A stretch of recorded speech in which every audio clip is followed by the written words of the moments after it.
नमस्कार साथियों, मैं नीरज कुमार आज आपके अपने चैनल किसान हाई पावर में आप सभी का एक बार फिर से स्वागत करता हूं।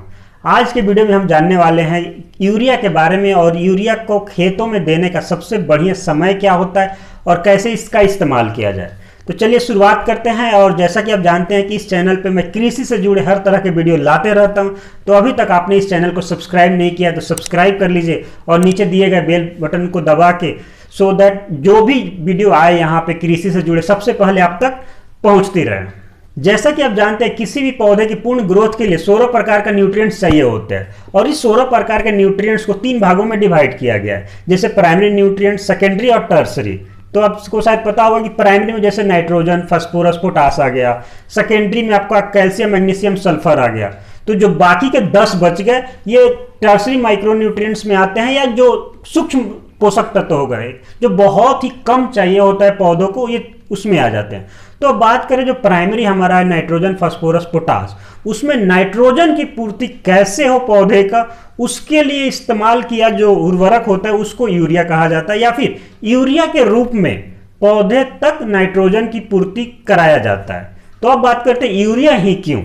तो देखिए यूरिया में नाइट्रोजन का जो परसेंटेज है 46% होता है, 46% होता है। अब बात करें, जैसे आप जानते हैं कि बाजार से जब यूरिया लाते हैं तो अभी इंडिया में तकरीबन 270 या 265 के आसपास एक 50 केजी वाला जो बैग आता है यूरिया का, उसका प्राइस है।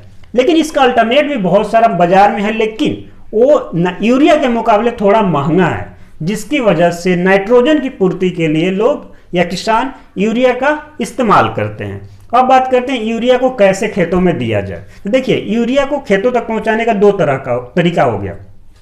एक हो गया सॉलिड फॉर्म के रूप में, मतलब खेतों में डायरेक्ट आप यूरिया का छिड़काव कर दिए। दूसरा हो गया लिक्विड फॉर्म के रूप में, मतलब यूरिया को पानी में पूरा अच्छे से घोल बना ले और घोल बना के स्प्रे के रूप में यूरिया को खेतों तक पहुंचा दे। इससे फायदा क्या होगा, देखिए अगर आप सॉलिड रूप में यूरिया का छिड़काव करते हैं तो पौधे उसे ग्रहण करने में तकरीबन 5 से 7 दिन का समय ले लेते हैं। वहीं अगर आप लिक्विड फॉर्म में करते हैं तो ये जो 5 से 7 दिन का समय था सॉलिड फॉर्म में, लिक्विड फॉर्म में मात्र 2 से 3 दिन का हो जाता है। अब इससे फायदा क्या है एक बार समझते हैं। देखिए अगर आप खेत में आपको लग रहा है कि पौधे आपका पीला पड़ रहा है, तो उससे वो पीला जो पड़ने का जो निशानी है वही यूरिया का डिमांड है वहां पे।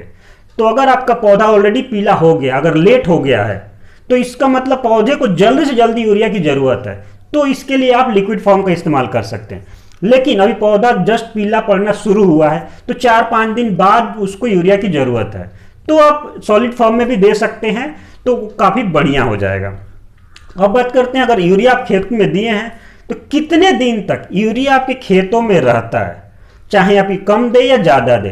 तो अगर सॉलिड फॉर्म में यूरिया का छिड़काव करते हैं तो तकरीबन 20 से 25 दिन तक यूरिया आपके खेतों में रहता है। वहीं अगर आप लिक्विड फॉर्म में करते हैं तो यूरिया जो होता है 15 दिन, 17-18 दिन तक आपके खेतों में रहता है।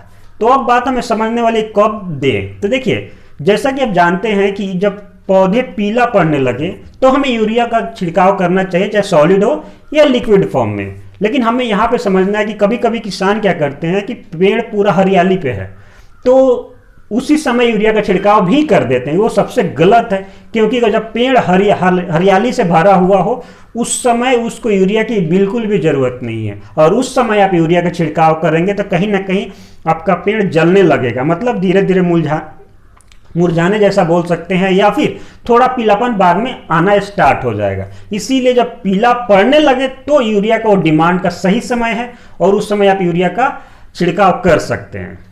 तो आशा करता हूँ ये वीडियो आपको पसंद आया होगा, बहुत सारी जानकारी आपको यहाँ से मिली होगी।